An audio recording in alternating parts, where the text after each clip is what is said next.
our visitors who've come to the for Bahati. I would like to welcome you to Bahati's service today. I'm at loss for words, only because of the sudden death of Bahati, but also because I never expected that I'll be standing here on such an occasion speaking about him. I thought it would be the reverse because I've had serious health issues, so he's been the better one in health, doing better than me. So it puts me at a very bad position, but I'll try to say the much I can about Bahati. My first encounter with Bahati was when we were in primary school. He joined our school from another school. We were in class 7. And at that time, I think we used to compete for positions with him. We were the three of us. So we used to compete for number 1. We did our exams and everybody went to different schools, the three of us, with another friend called Noel. So we were in secondary school. I was at Kutere, he was at St. Peter's, and Noel was at Bunyore. When we finished Form 4, he tried to link up, but it never worked. So everybody went different ways. And we landed in different universities. So I was at Egerton and he was at Moi University. But funny enough, we did the same course. So today, as I stand here to mourn somebody who has been close to me for a long time. Later on, we were to link up in our adult life, and that's how our relationship started. And that's why I'm here today.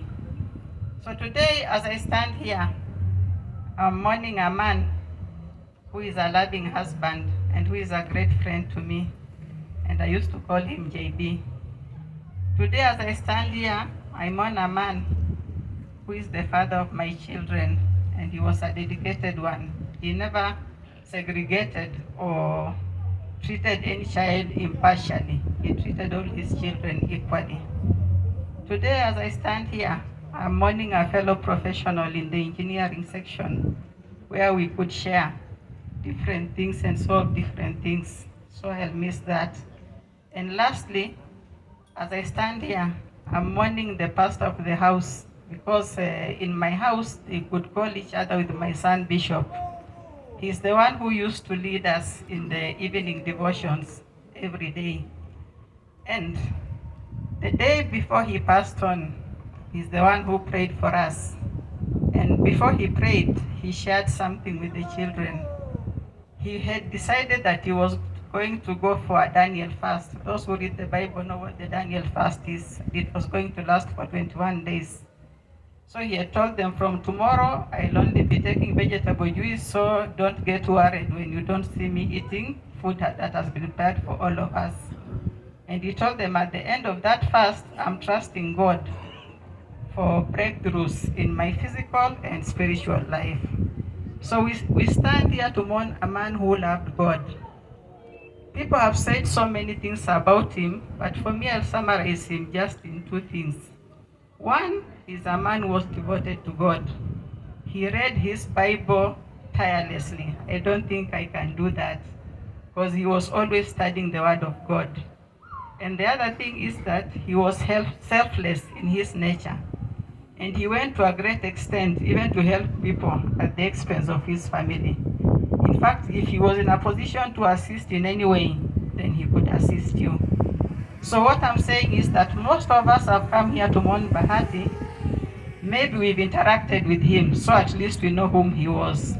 But for those who've come and they don't know who he is, I think you've already picked snippets from what people said, what the children have said, what all the other people have said about him. But that's how I'm going to describe him. I'll move on and I'll fast forward now to what happened. Bahati fell ill in August and he was treated for gastritis or acidity of the stomach. So it was a problem which persisted over some time. So he was treated partly in Kisumu, then later on he came to Nairobi and he was put on treatment. As he was being treated, he was given drugs which used to react so badly with him so that they could make him very weak and sleepy at all times.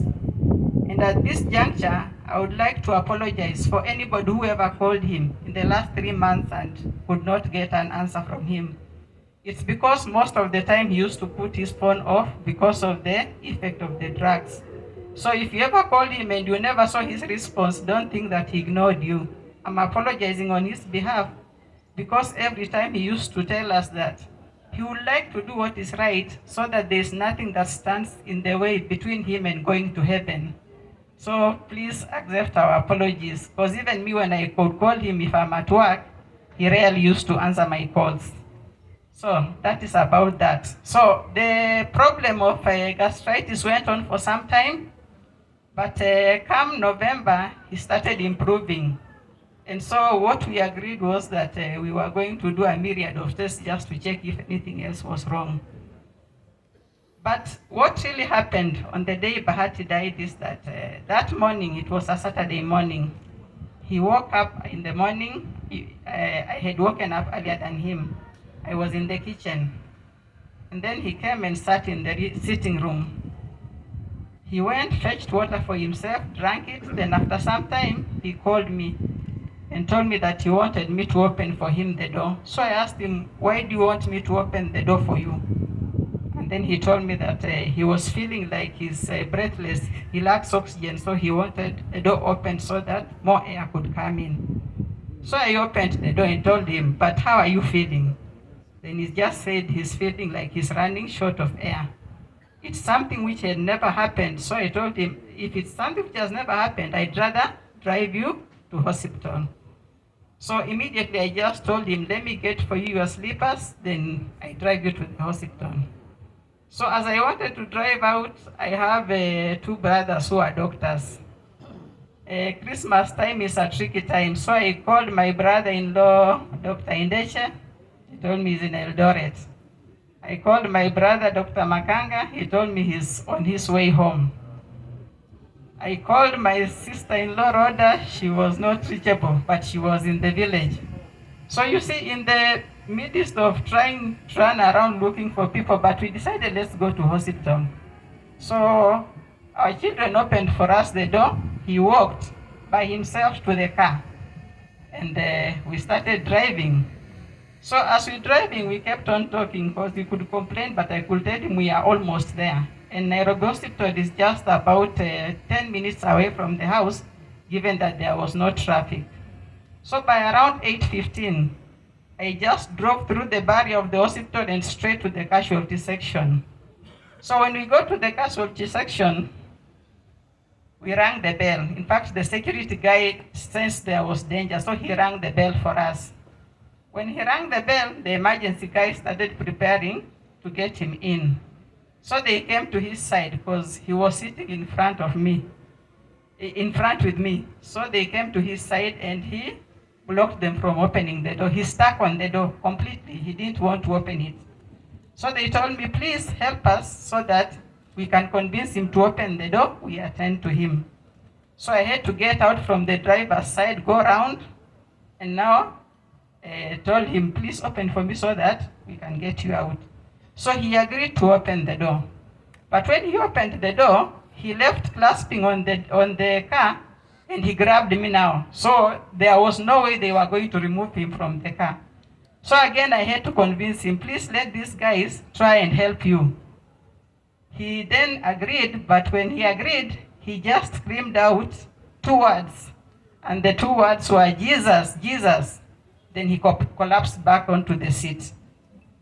So now these guys had a chance to remove him from the car. And when they removed him, one of the nurses felt his pulse. And he said the pulse was weak, but now we've lost it.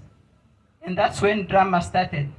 Because for those of you who've ever watched those movies whereby they do those Dr. ER things, that's what happened. Everything was in confusion. They were running to bring a crash cart. They were calling the ICU doctor to come, and everything now was set in motion. So by the time they got him inside, they now started resuscitating because they had lost the pulse. And I was there watching for all the time. So you can imagine you've left somebody alive from the house. He walked to the car. Then you get to hospital and 30 minutes later they tell you that he's gone. Because that is what happened. After 30 minutes, they said that there was little they could do and they were going to call it off. So that's how we lost Bahati, just suddenly like that. Not that whatever he was suffering from the acidity was going to kill him, but I don't know. God knows what happened. But it was so sorrowful, but I think I still have to thank God for the life that he gave Bahati to us. I know he came into my life for a reason and a season. I might not know exactly some of the happenings, but he'll still reveal them to me. But as I talk about Bahati, I would like to give my special thanks to some people who really assisted me at that particular time. The first respondent that I called was my sister, my immediate follower, at least her, she was still in Nairobi. And she